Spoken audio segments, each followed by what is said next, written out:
So, I'm really happy that you have coffee before the presentation, so it helps concentrate. Creative arts, AI in creative arts.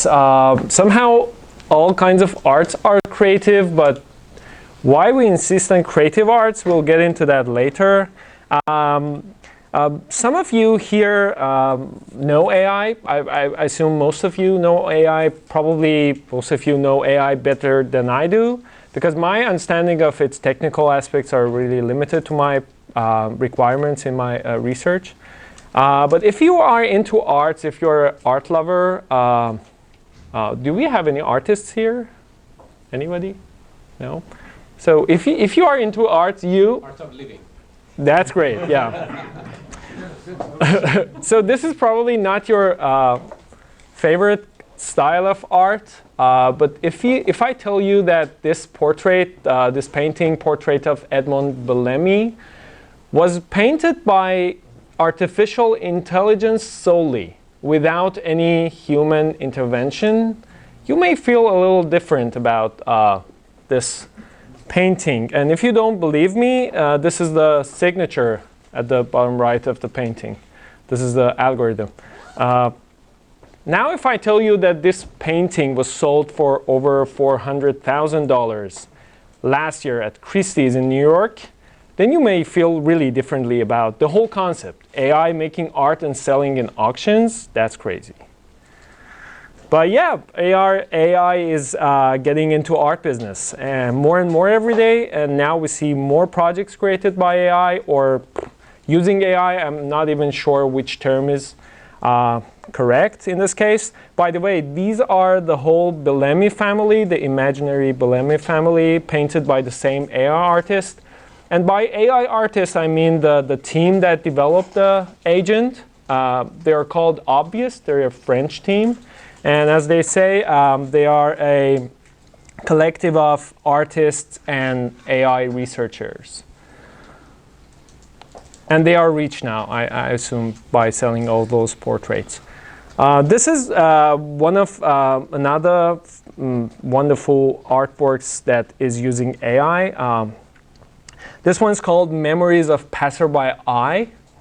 This is such an artistic name. But this is by Mario Klingman.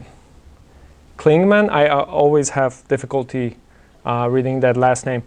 So it actually generates real-time portraits of men and women that were watching the artwork. And that old cabinet there is actually a powerful computer creating two 4K real-time outputs.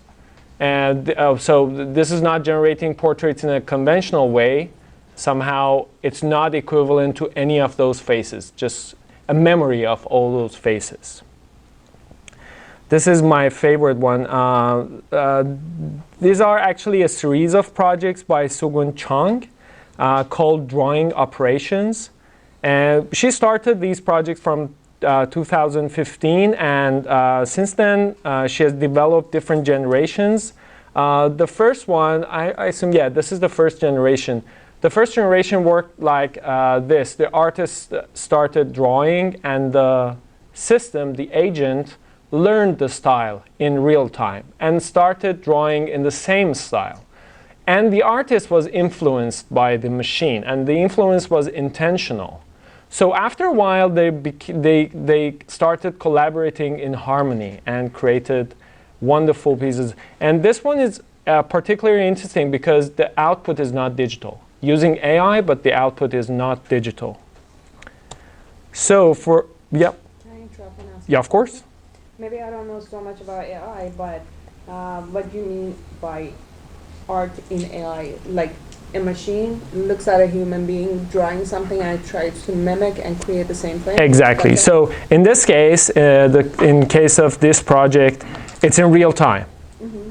Like there is a camera, there is artist there, she starts drawing, and the machine starts mimicking at the same time and learns the style. Actually, not just mimicking it's learning in an intelligent way and mimicking the style. That's the intelligence in it. So for you in AI, you probably know Mike Tyka. Do you know him? Mike Taika? No. So this is one of the artworks of Mike Taika, but he's also, this is using Deep Dream. You probably have heard about Deep Dream, Google Deep Dream. He's actually an artist that also collaborated in developing the technology. He's a great programmer. He actually co-founded the Artists and Machine Intelligence program at Google in 2015.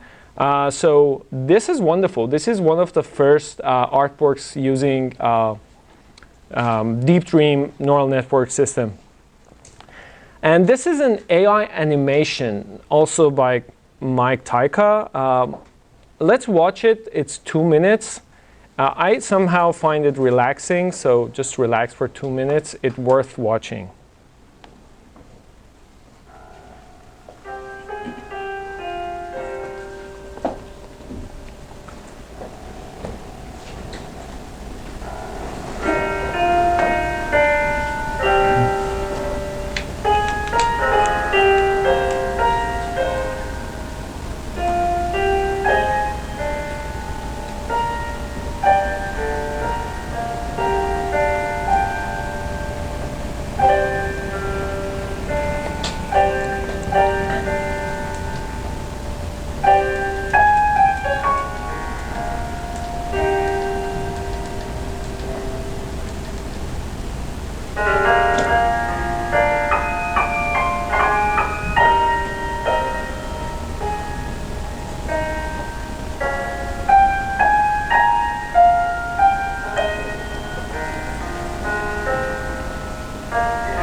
So yeah, isn't that wonderful?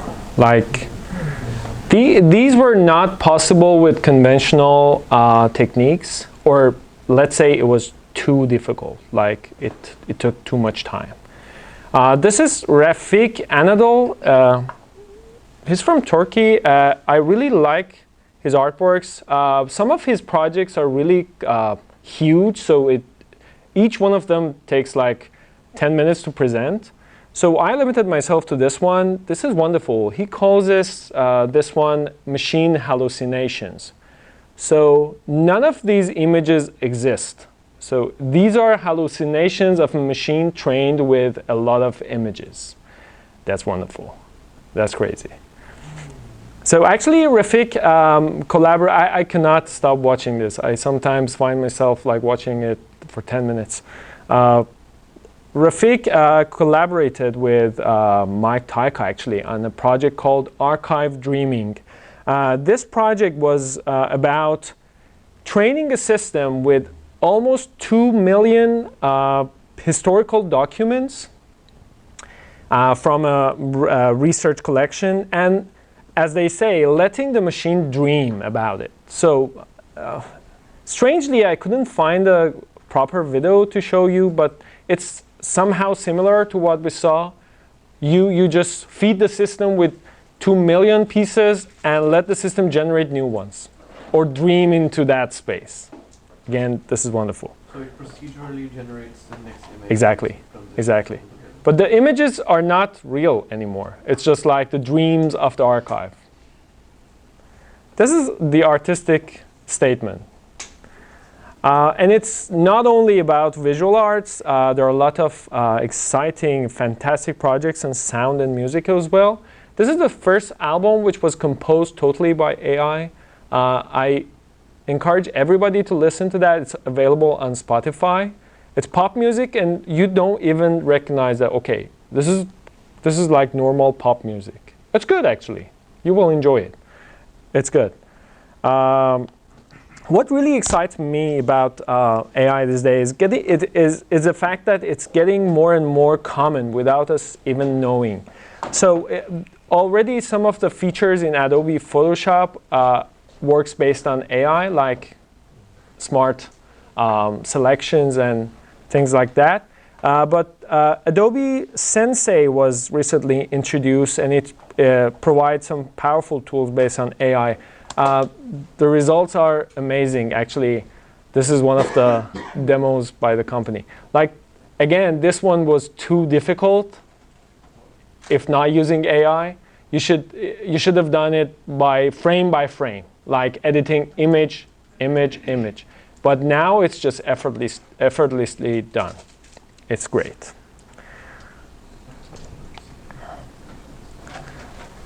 So for sure, we will see more and more tools based on AI in the near future. NVIDIA is doing some wonderful things in this field. And this is one of the interesting things happening that we can expect to see in the market in the very near future. Let's watch the video. It's great.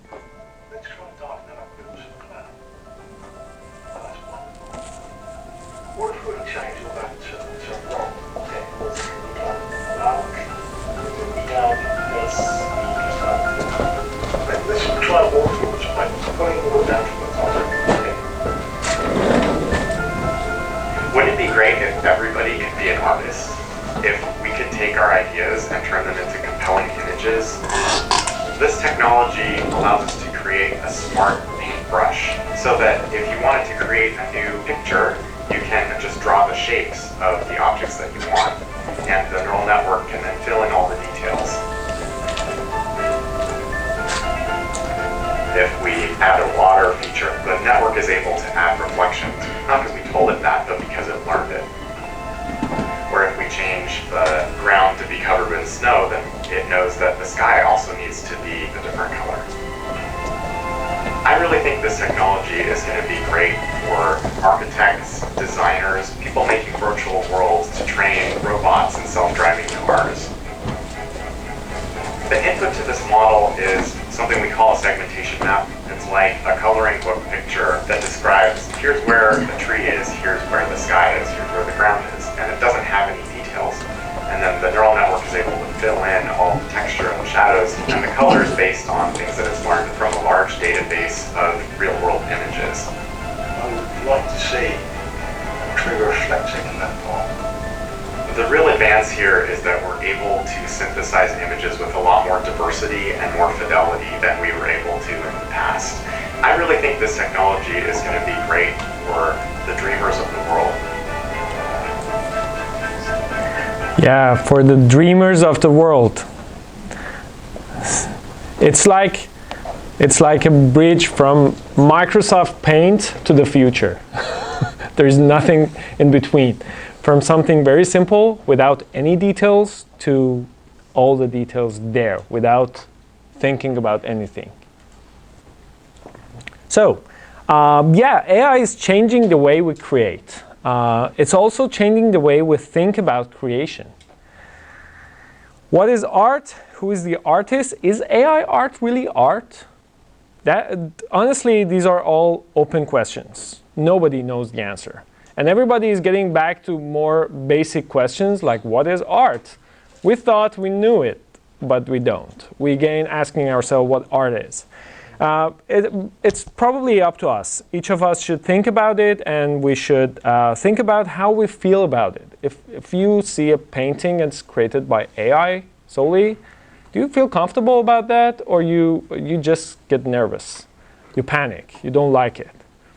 It's up to us. We should think about it because it's getting more into our lives, and it's, whether or not we're artists, it will influence us. And that's the whole thing. Thank you very much. Thank you.